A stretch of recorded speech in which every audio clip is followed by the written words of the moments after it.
Welcome to another episode of the Rebel Tribe podcast. Today's conversation is for anyone who feels stuck, not because they lack motivation, but because they've been carrying way too much for far too long. My guest today is Jennifer Dorian Shepherd, and if there's one word that defines her work and her story, it's resilience. You may remember her from last year's Revolution Summit, where she spoke on this topic. She teaches resilience and not the glossy, let's just think positive kind, but the real kind, the kind you build when life doesn't go according to plans, when you've had to adapt and recalibrate and keep moving even when clarity feels far away. So if you've been feeling stalled or uncertain or frustrated with where you are right now, this conversation is for you. Jennifer, I'm so glad you're here. You were such a hit at the summit. I'm glad you decided to come back and talk to podcast folks. Well, I am absolutely thrilled to be invited. All of the women at the summit last year had such powerful and amazing messages. And I was so grateful that you put the summit together and invited me to be a part of it. And I'm thrilled to be back. So, for anyone who didn't meet you at the summit or hasn't met you yet, how do you usually describe what you do? I mean, beyond the titles, what do you do? So what I do, I've been in corporate for over 40 years, but I have always had just a deep caring for women and the struggles that professional women from all walks of life, as well as women who are the CEOs of their homes, and the things that we face and the things that we come up against. And so women's organizations have always been part of the fiber of my being. I've led commercial real estate women, professional women's resource, and been involved in women's chambers of commerce. And I just think we bring a unique perspective and have a unique life experience.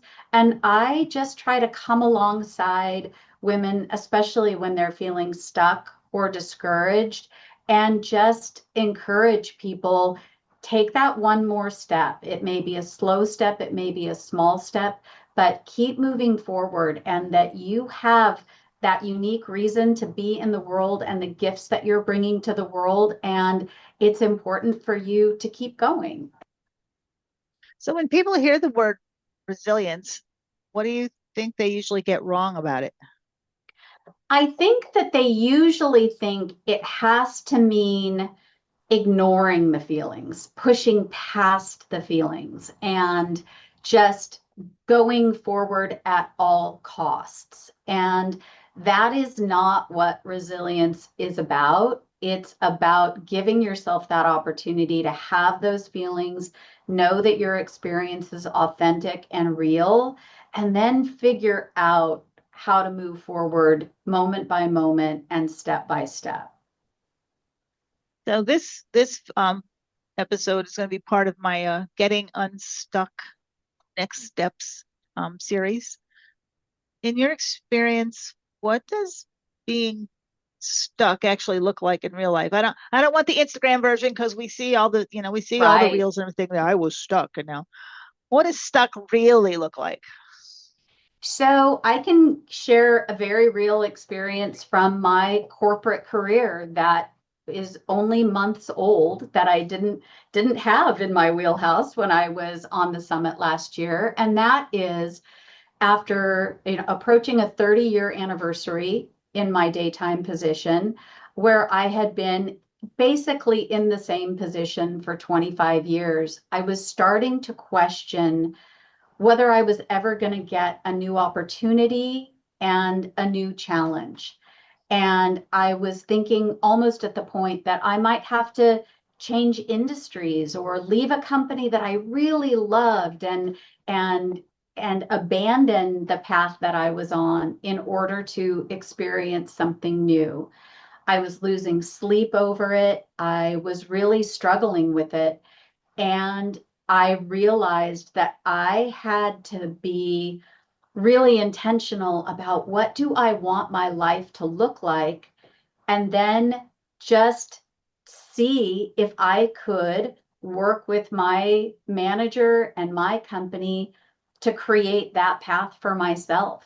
And so I had breakfast with the two people that I report to, and I just shared my dream of what I felt I could bring to the table and what I could potentially see as a different path that nobody in our entire company was walking. And after some back and forth, I was granted that path and taking on an expanded role in my company. And it's kind of an invent it as I go along, following the blueprint that I was supposed to, generate. And but nobody's ever done this before. And it has re-energized me. It has given me that new lease and where I can see myself continuing to grow and change and everything on this path for the next 10 years at least. And if I had just accepted that this is all there is, and you kind of get that feeling, is this all there is? I didn't ask for much. It just taught me again that if you can really, really focus on what you want, and if you're willing to work for it, that you can make steps to create that.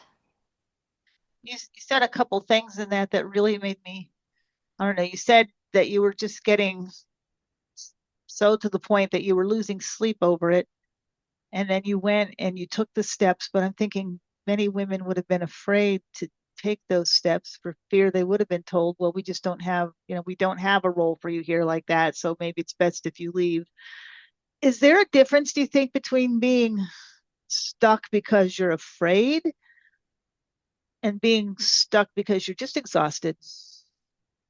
I do, and I have had that also, just where you have so much going on that you don't know what end is up. And I see that in people who are juggling their career and their kids and their volunteer obligations and just getting, having life happen in that time. And I think at that point, you have to remember there are people out there that are willing to help you. And it can be the scariest thing in the world or make you feel so inadequate that you can't do it all. But one of my favorite mantras is you can do anything, but you shouldn't do everything. And you don't have to be perfect at any of it.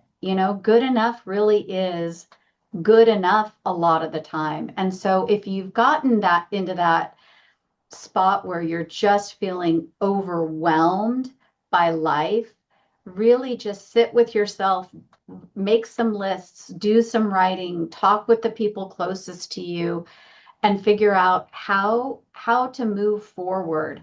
I did this amazing visual exercise with a coach who mostly focuses on writers, but she asked me to picture, that all my problems and everything were a rope and it was tied around me. And how was I going to get out of that? And for me, in that visualization, I realized it was easy as slipping out of it, that I was the one that had tightened those ropes and put them around myself. But that picture might be different for everyone. But if you can picture yourself freeing yourself from those knots and that rope and that weight, even if it's one small thing, I do think that there is a path forward for everyone. Listening to you kind of brought back memories of my past, active duty single mom trying to juggle 12, 13-hour shifts, rotating shifts, taking care of the kids, volunteering, Girl Scout, softball, whatever they wanted. I was just tired. What's one sign that you think people miss? Because I'm sure from my own experience, I'm sure I missed a few. What's a sign that you think we miss that tells them, we're not lazy and we're not unmotivated. We're just overwhelmed and tired. I think for me, one of the things that will always happen is I will wake up in the middle of the night and I will not be able to fall asleep because it's that quiet space where nothing is going on. And so my brain just goes into overdrive. And I have to pay attention to that and ask, why is that happening? And I, so for me, that's one sign. And I also think that if you keep pushing yourself and pushing yourself and pushing yourself, and your body is trying to signal you, hey, I need more sleep. Hey, I need a rest. Hey, I need the mental load to lighten. And you don't listen, your body will take you out somehow. You know, you will start getting headaches, or you will just keep catching every bug that comes your way because your immune system is so exhausted. And you will slow yourself down, and your body will just make you rest. So I do try to see the smaller warning signs and drink more water and eat a vegetable. I know those are cliches, but taking care of yourself first and really paying attention to the things that nourish you mentally, physically, spiritually, and making yourself do them even when they feel like you're letting down somebody else is a key for me, even if it's just minutes. It doesn't have to be an hour of self care, but take those minutes at a time, take those breaths, and just reinforce yourself. You know, building resilience is something internal and as well as external. You gave us a bunch of great tips there, and you gave us some even better ones at the summit during your presentation. I mean, this is your thing. You work with resilience. What what doesn't help when someone's already maxed out? Everybody's always good at giving us what we should do. What are some things we shouldn't do? Okay. So, what doesn't help is beating yourself up or criticizing yourself or not changing anything. You know, powering through is never the answer because there is always a shift that is needed in order for you to move forward. And if you can't see the forest for the trees as it is, you really do have to talk to somebody, talk to a trusted person, or somebody at work that you care about, or just sit down with a journal and have that conversation with yourself to start peeling away the layers and things like that. Also, don't just completely shut down. It's really harder once you stop to start again. So just, go into a rest mode a little bit, recharge a battery. I keep a list of the things that make me laugh or make me smile or that I enjoy doing, and I just pick something small, bake a cookie, or do something that brings me joy that I'm doing just for me. Those things that recharge you really make a difference. What does that look like exactly? You were talking about pushing through. What does it look like, resilience look like when you just don't have the capacity to push through anymore? I think it is just taking a break. It looks like spending some time with all of the things that you think are the have tos or the should do's, and especially releasing the should do's. If you're just doing something because you think you should and you think you're going to be judged if you're not doing it, let that go first, and pare down to the essentials. And that is hard to say no to people sometimes, but it's essential to focus on the things that are at your core and that are aligned with your values and aligned with your priorities, and not be at the mercy of what you're worrying about that other people are expecting of you, and that you're looking, that they think they're going to judge you and things like that.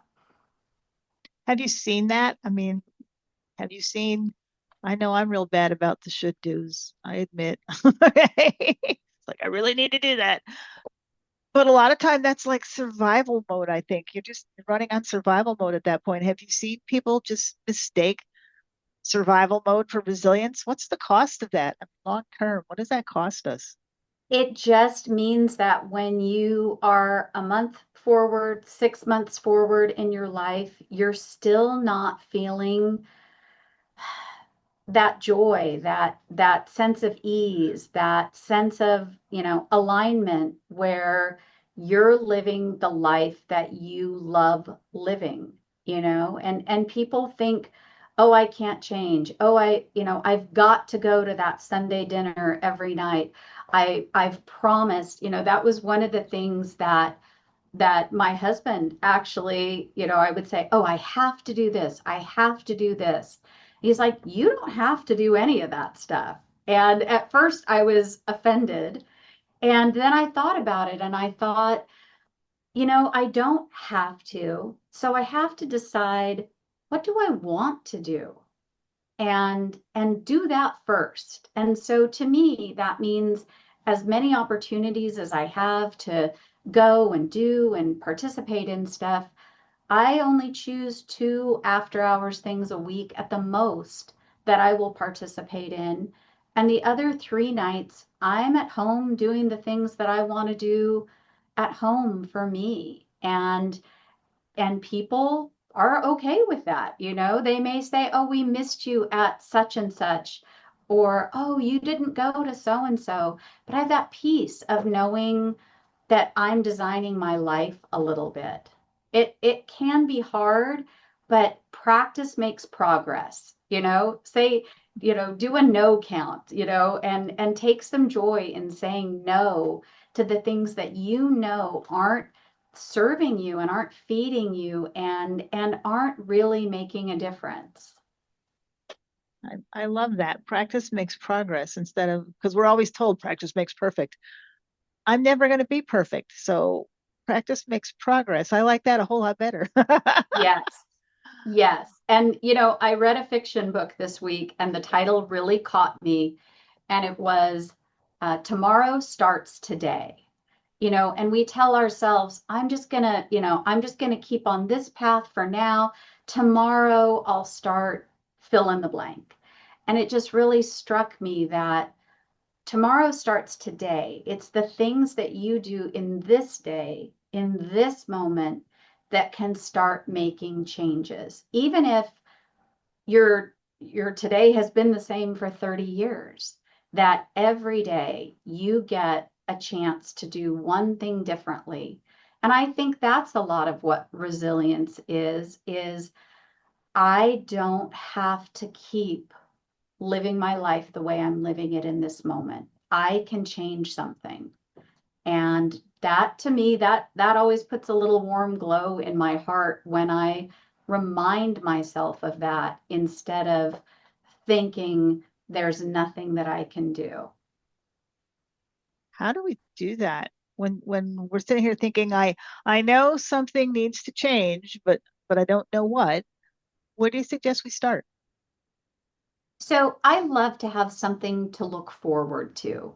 And so I think when you know something needs to change, you really need to take a little bit of time and think, what do I want my life to look like? We're all really good at knowing what we don't want. We don't want to feel like we feel right now and all of that. But to really be able to picture, what do I want? What does a great day look like to me? What does a great week look like to me?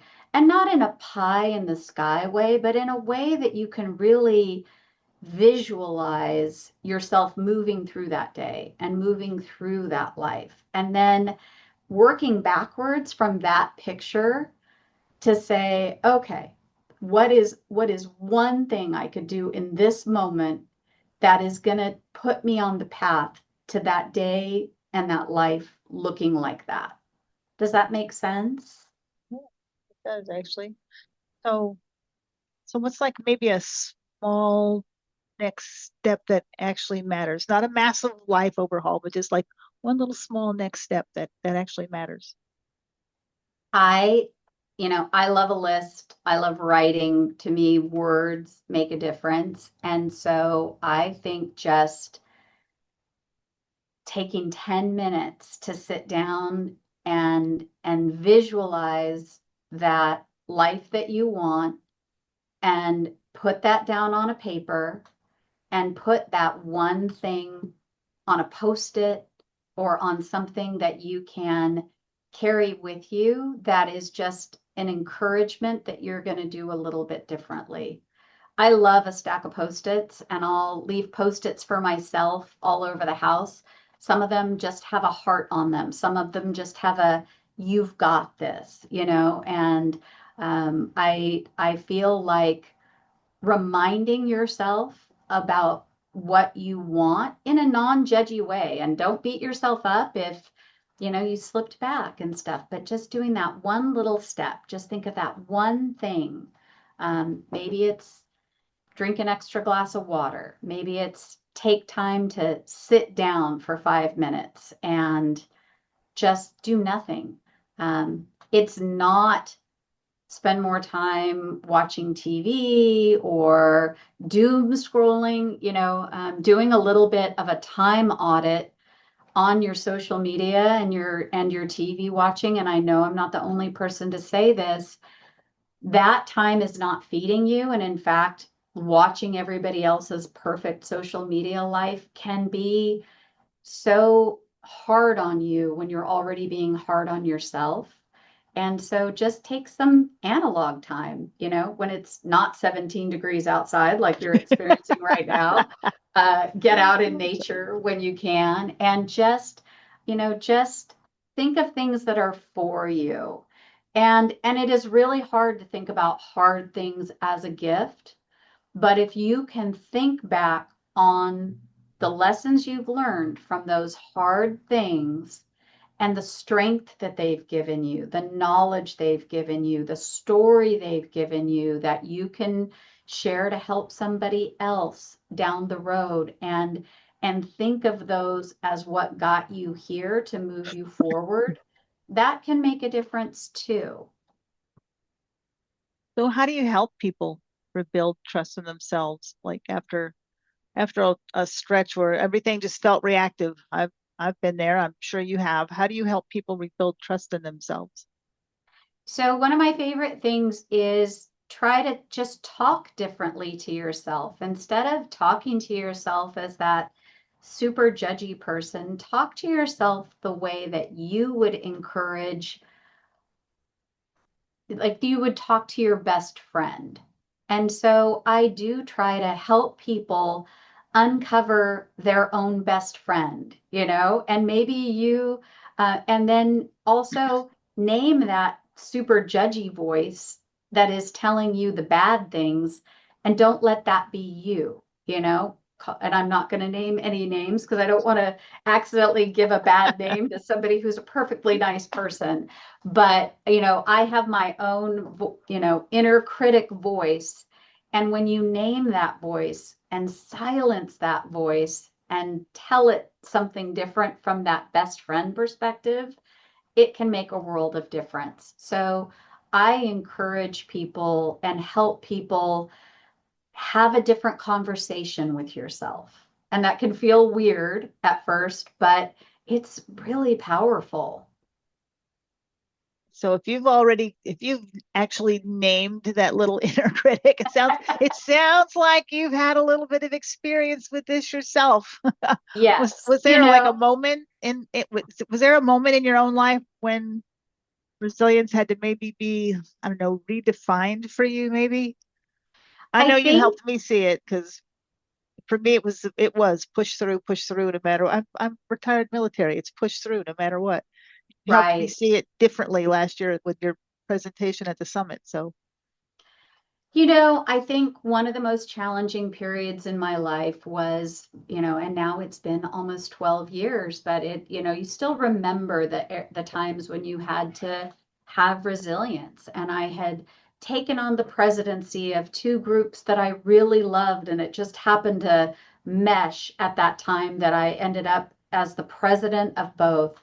My boss asked me to help him in his campaign to be the Leukemia and Lymphoma Society's Man of the Year for 2014. And we were trying to raise over $100,000. And at the same time, my late teen son was really struggling with lifestyle choices and a group of friends that was just leading him down a very dark path, and just questioning my parenting and questioning absolutely everything and feeling like my world was falling apart and I was bad at everything.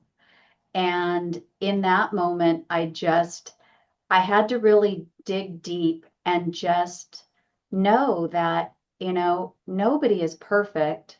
And I wasn't 100% responsible for any of the bad things that were happening, and that I couldn't I couldn't control everything. And I think that is the most important lesson that I learned at that time, is there are going to be things that come out you that are completely out of your control. And you can't stop those things from happening. But if you shut down and get stuck and give up, you are robbing yourself of a better future. And I just had to have that talk with myself, like, it looks really dark right now, but it's not going to look like this forever.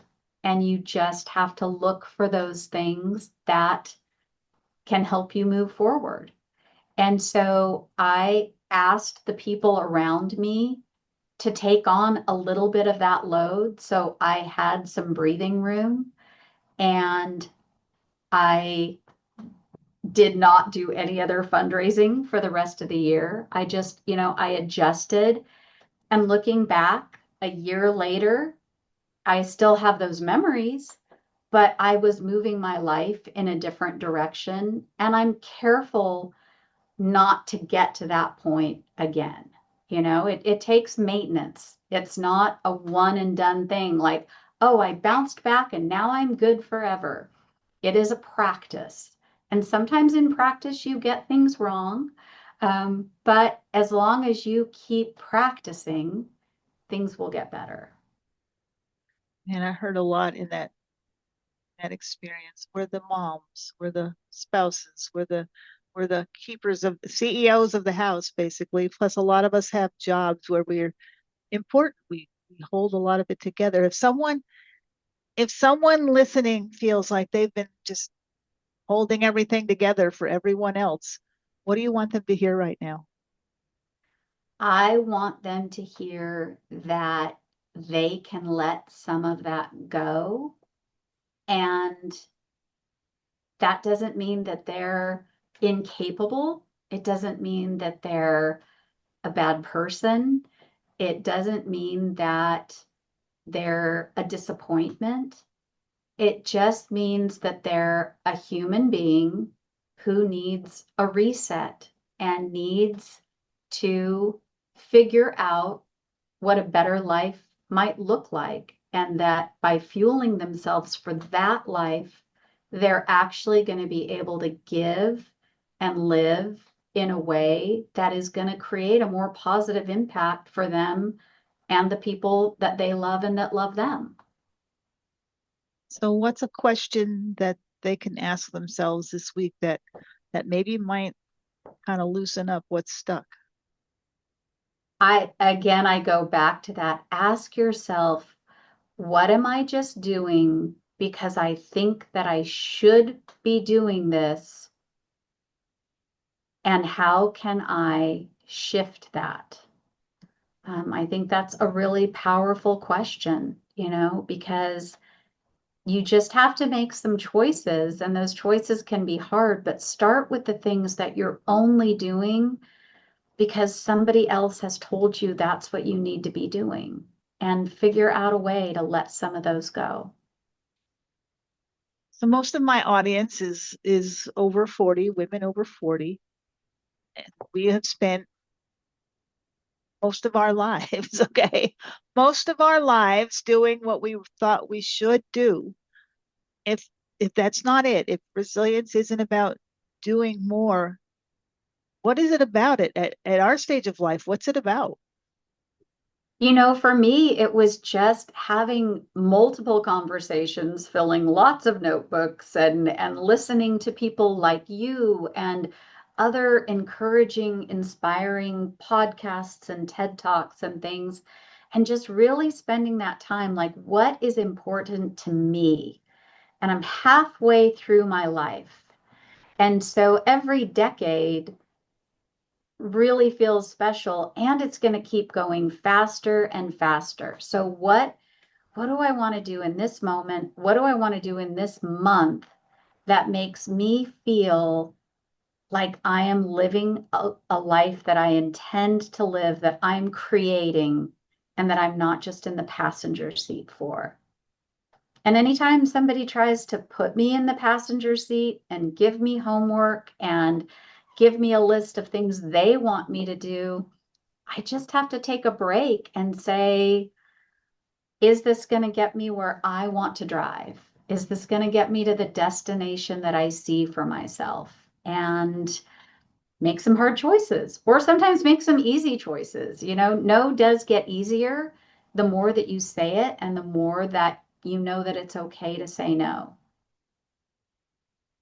I love this. I just love how completely reframed getting unstuck. It's not fixing ourselves because there's nothing wrong with us. Okay. There is But nothing wrong with you. but it's all about just listening more honestly to where we are right now. So if this is resonating with other listeners out there, as I'm sure it will, where can they connect with you or learn more about your work? So I do have a Substack. I have not written a lot. That is on my intentions list for this year, and you'll see more frequent postings that are going to have some of these thoughts and some of just enjoying your life better. And that is under my name, Jen Shepherd, but also under Live Lead Positive. And I am working on launching that as more of an Instagram feed for more of those little soundbite type things and some honest talks. And honestly, people are welcome to email me. If you shoot me an email at jenmshepard@gmail.com, I will answer and I will be here for you.